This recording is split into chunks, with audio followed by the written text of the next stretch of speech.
Hey what's up guys, and welcome back to another Real Madrid review stinker. I'm not feeling great, I've gotta be honest. It's one of those games where you really got to win in terms of, the last two games in the Liga before the World Cup break. Rayo Vallecano and Cadiz, and you would normally expect 6 from 6 points. And we just didn't show up today. I don't know why we didn't look like we were going for it. It's almost like Barcelona, the 4-0 loss to Barcelona all over again, where you just, even though we did score 2 today, we didn't look like we were the side that was trying to win. And before anything, I've got to give credit to Rayo Vallecano because they did really well to get the early goal and then respond afterwards after going down 2-1 and then eventually making it 3-2 and getting the victory. It is big for them at their home crowd, at their own place. It's a big victory for them, and they were the better side. They outplayed us for 90 minutes, even though we had our 2 goals within 5 minutes. Didn't really prove anything because throughout the whole match we were the less dominant side. We put up no fight. We showed that we didn't care. There was no commitment. There was no eager. There was no passion. We lacked a lot of these games in this game.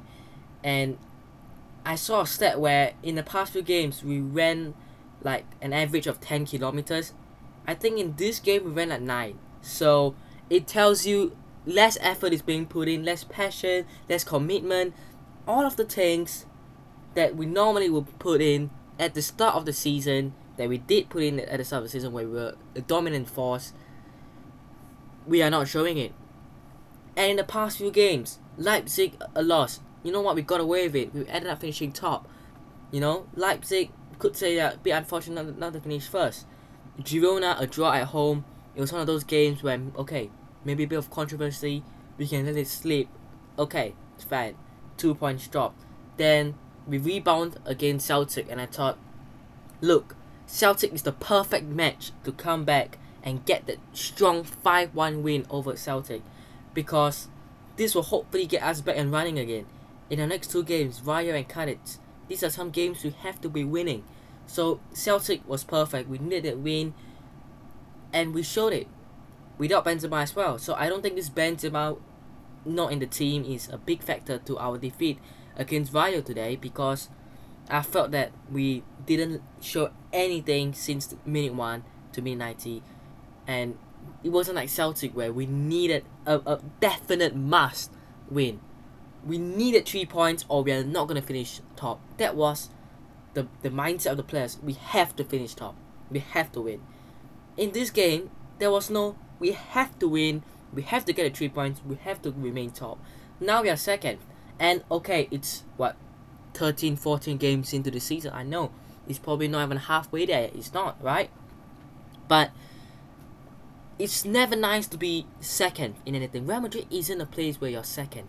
Whether it's halfway into the season, 5 games in, 10 games in, end of the season, whenever, this is not a place where you are second. You are always trying to aim for that top spot.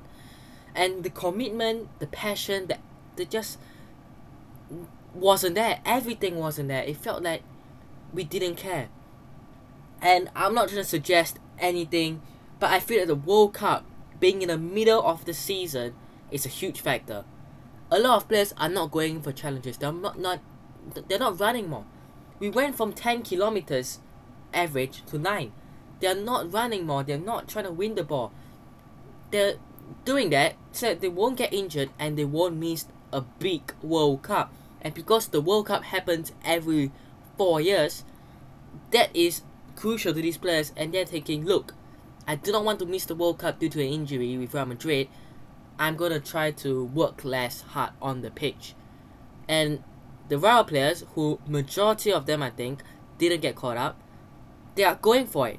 They have nothing to lose. They're going for it against a team who have international stars who are being caught up to the World Cup, who are trying to be more protective, and they came and got the job done and got the deserved victory, because Rayo played and outplayed us. They played better. They were the better side. And I hate saying this because I've not been so gutted this season. Against Leipzig, I was like, look, it's fine. It's a one-off. Maybe you can get back. Girona, it's fine. I know it's not one-off anymore, but it's a small patch. Hopefully we'll get back into it. And now it's continuing happening. And against Cardiff, we might just lose again. We might as well, right? If we're not gonna show it that we are passionate, that we care, that we bother, why go onto the field? Why are players going on if they don't care? The real player I saw who tried, Asensio maybe, he tried. The rest, I can't think of any other player who actually gave a damn.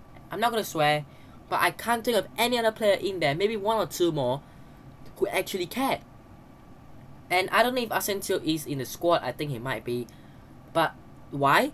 Most of these players don't want to get injured or don't want to get a knock or something which will prevent them from going for a World Cup that's happening in about 1.5 weeks, 2 weeks. And that mentality is getting into them. They're like, I can't get injured, I'm not going to run that much, I'm not going to have the commitment as I would have 2 months ago. So I'm going to stop running, I'm going to stop doing the things I would normally do. And that's why we lost, I think. Now obviously losing the likes of Benzema today was crucial because we lacked the number 9. And again, I don't want to suggest anything, but Benzema has missed 9 games this season, I think it is. I mean, surely if he has been out for so many games in a row and for so long, something has happened. Because if he has missed so much games for Real Madrid and he's going on that plane to Qatar for France, something's happening. Because I can't believe that he has missed out on so many of our crucial games, he hasn't played, and then he goes with France to the Qatar World Cup. The only reason and the only explanation that I can give is he's purposely missing games to go fresh for the World Cup. Because he's at that age now where 34, he wants to prevent injuries, he wants to play at least a World Cup and lift it and win it, right? And as much as you can understand it, it's very selfish of a player, of any player, whether you are the Ballon d'Or winner, whether you have led your club to the Champions League, I don't care what you have achieved.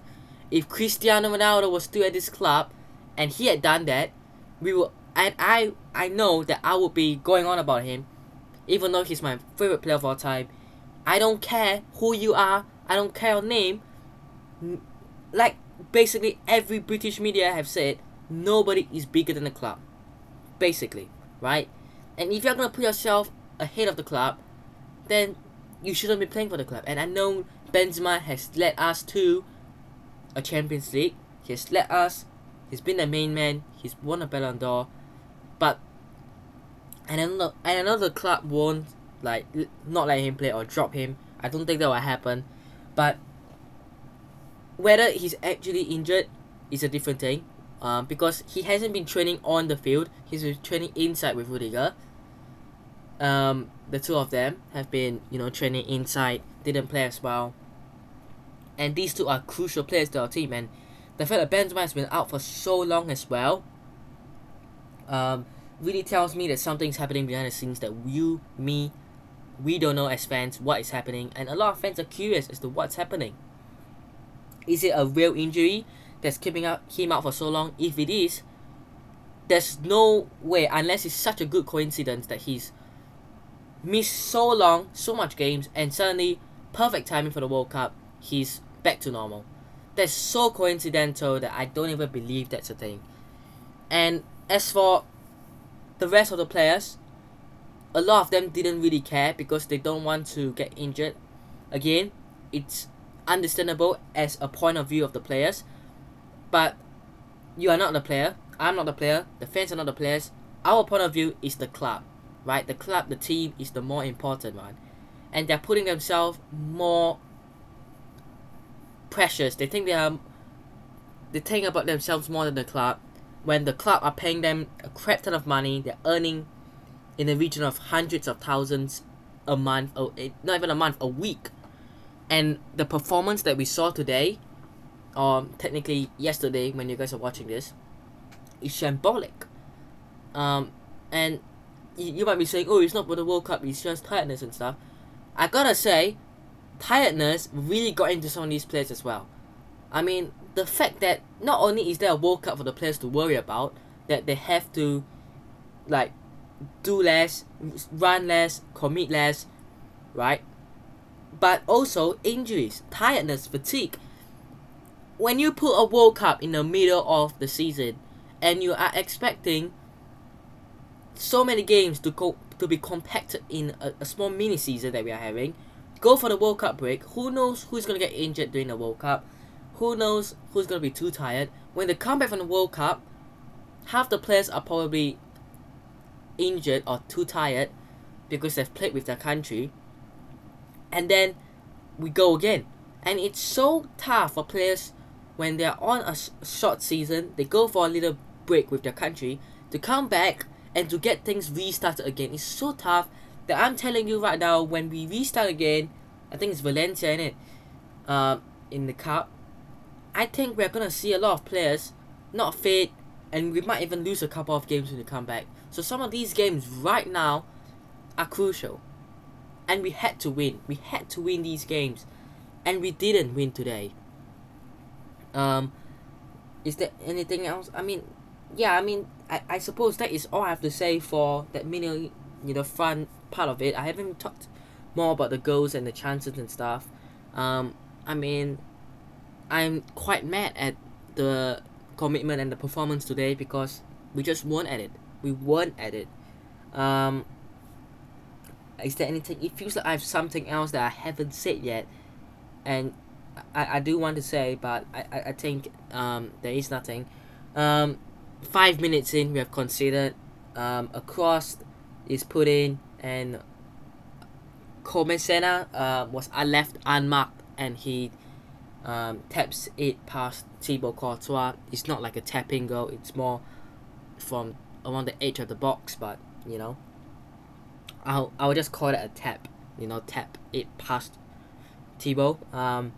And Courtois wasn't at it again. He didn't look like he was fully sharp. He didn't look like, ever since he had that injury that kept him out, when he's come back, it didn't feel like he was,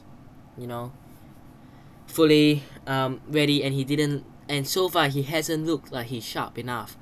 And even though yes, some of these games we need him, surely someone like Lulin, who had a good spell in that couple of games he had, surely he should be getting the start. I just don't really understand why not. Even though Courtois is the better goalie, I would say, in terms of abilities wise, you gotta go with the goalie who's more fit, more ready. And Courtois, after that little injury he had, I don't think he has been the same goalie that we have seen in the Champions League final, or even at the start of the season when he was fully fit. So yeah, and it's frustrating as a fan. When we got the equalizer, it was the 37th minute. Fran Garcia trips Asensio down from behind, and after a VAR check, a penalty was awarded. Modric hitting it down the middle. Modric taking that penalty role, like we always know. Now that Benzema is not in the team, and 1-1.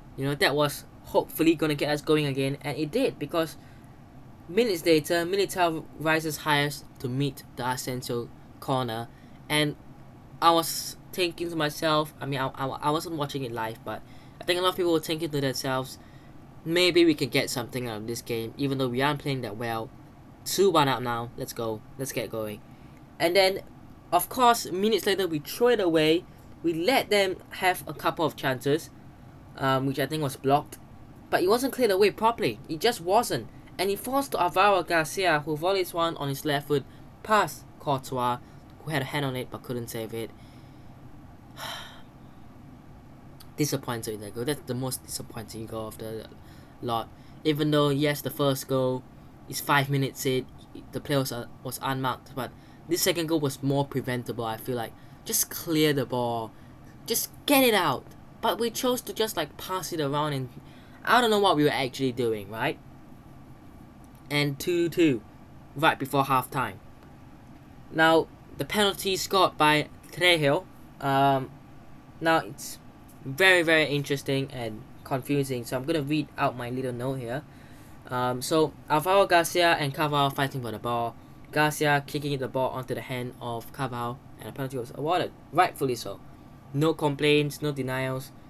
Carvalho had a stinker, didn't he? It's one of those days again as well. And then Trejo steps up, and Courtois saves it, but it seemed like his feet was off the line before the penalty kick was taken.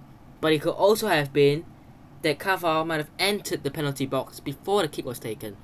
Either ways, the goal is at fault because, either ways, whatever the actual reason is, right? Whether it's the goalkeeper or the right back, whether he came in too early, it did look like Courtois' leg was off his line even earlier than the penalty was taken. And it did also look like the Carvalho entered the box even earlier. So it's a bit of both, really, because if only what happened, let's say if only Courtois came earlier and Carvalho did not go into the box, I think it would have been another penalty because he stepped out of his line earlier. So I think it would have still been a penalty. And vice versa, if Carvalho had entered the box earlier but Courtois was still on his line, it would have been the other way around, right? And it still would have been a penalty. So I feel like it's not really something that you could have said, oh, it's his fault, it's your fault, because I feel like it's a bit of both. Just don't make silly mistakes. And we made those mistakes because we are 2-2 with Rayo Vallecano. The pressure is high. The fans are backing the home fans are backing their home team. And at the moment, I think the head was just gone. I think Courtois facing the penalty, he's just like, the head's gone. Carvalho's head's gone. Right? The fact that he gave away the penalty in the first place, I felt like his head was gone. And, it was another penalty, retake, and then Trejo actually beating Thibaut Courtois, who went the right way but couldn't save it. Again, frustrating. Very, very frustrating. And that is the goals. Let me see if there's... there are chances. Valverde 10 minutes in with a shot from distance wide. He's been doing this all season, trying to get a few shots wide. And I know he didn't have a particularly good game where, against Mallorca we were 1-0 down. He took the game by himself, changed the game. Against other teams as well, he really changed the games. But it's one of those one-off. Every players have that where it's just one game where they are just not at it. And when your full team isn't at it, they're not playing that well, you can't expect one player or a couple of players, right, to suddenly turn up by themselves. And the hate and the nasty comments from rival fans, that's what they're looking to do, right? They're looking to just wait for one Real Madrid defeat or draw, then they start jumping on these players saying, oh, Valverde, I thought you guys said he was as good as Kevin De Bruyne, when no one actually said that, okay? Even though Valverde isn't an attacking midfielder, he's a centre mid and a right winger, but apparently we compare him to Kevin De Bruyne. Wow, some absolute nonsense I've seen on Twitter. Wow, okay, apparently so, yeah. Oh, I thought Vinny Jr. was the best left wing in the world. Oh, because he had one off game. He's no longer the best left wing in the world. He's the worst left wing in the world. While your left winger is, was in hospital for 7 months, basically. And he's finally back. And you guys act like he's the best left wing in the world, huh? I could have a long day on Twitter and even online just talking to Barca fans and bantering them. Because what Barca fans, right, like to create trouble with Real fans is they go online, they look for a couple of news on Real Madrid, like this player decided another join Real Madrid, like Mbappe for example. They just go on there, they're like, oh, Mbappe rejected Real Madrid, or when Real Madrid lose, oh, Real Madrid lose again, ha ha ha. And then when we go on to talk to Barca fans, we are winning Champions Leagues, baby. They're getting knocked out of the Europa Leagues. It's just different levels. Right? When your rival fans are making fun of you when you're losing 1 or 2 games, and you're laughing at them because they've been knocked out of a Champions League competition entirely, it's just different. it's just different, you know. I feel like Barca fans are one of the worst fans I've seen in my life because they just basically have nothing to try to compete with us at the moment, and they just find out these ridiculous stuff like, oh my god, you lost to Rayo Vallecano when it's a one-off game that we lost. Okay, you guys are top, good for ya, right? As us Real Madrid fans, we feel not good about it, but it's our own matters. It's the club's matters. Why are Barca fans getting involved in Real Madrid being second? They should focus on themselves being top. But rather than celebrating being top, the fans are coming over and saying, you guys are second. And I know Barca fans will say, oh, you Madrid fans do the same. Right? They're gonna say that. They're gonna obviously say that. And this whole season, every time I go into a Barca page, Barcelona fan account, Barcelona Twitter account, I've never seen a Real fan mocking a Barca account saying, hi, you guys are second in the league. No. The only time I've seen Real fans going over the banter Barca fans is when they've been knocked out of the Champions League. Basically it. So it tells you a lot. It tells you a lot, man. I mean, it's a good one. It's very, very funny that they think that we actually compared Valverde to De Bruyne. Very, very hilarious. Good joke. Militao's long ball to Vinicius Jr., who could not control it. 49th minute. I mean, technically 45th plus 4th minute added time, but you know. Rodrigo had a left-footed shot over the bar in the start of the second half. And the last chance was Asensio's cross, which found Rodrigo at the back post, but he hit it over when he could have kept it down and scored. So yeah, overall we were not the deserving side. We played worse than Rayo, and they deserved everything. I've got to say they deserved everything.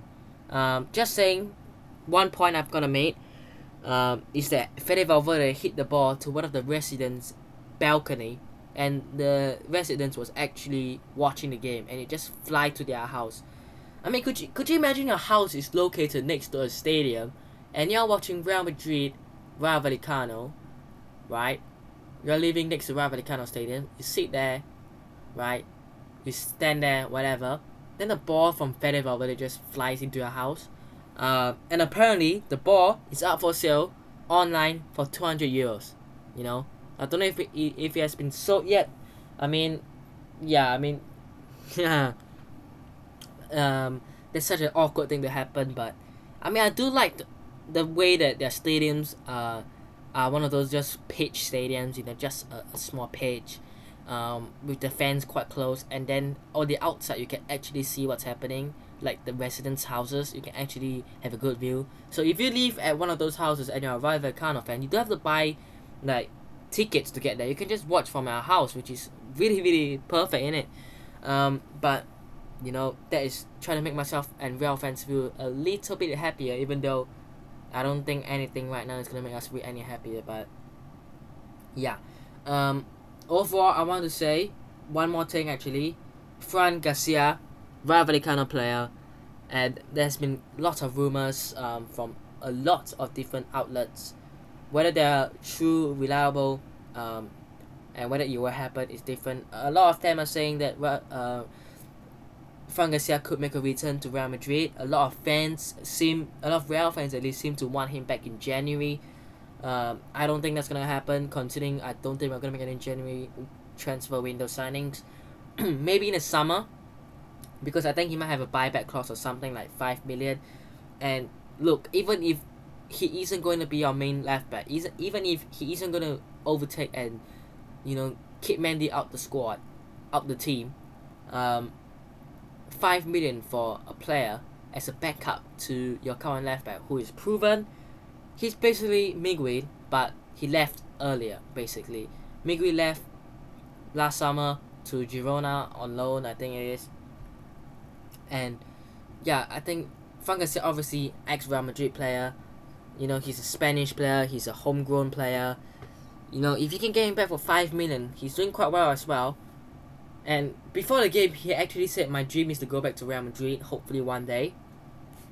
I just think, if you're looking for a left back, right, who could be a really good left back in the future, could be a player for you in the next 5-10 years, right? I think someone like Fran Garcia could be what you're looking for. He's already experienced in La Liga, which Miguelizan. We don't have a backup left at the Mendy. I mean, Alaba is playing centre back.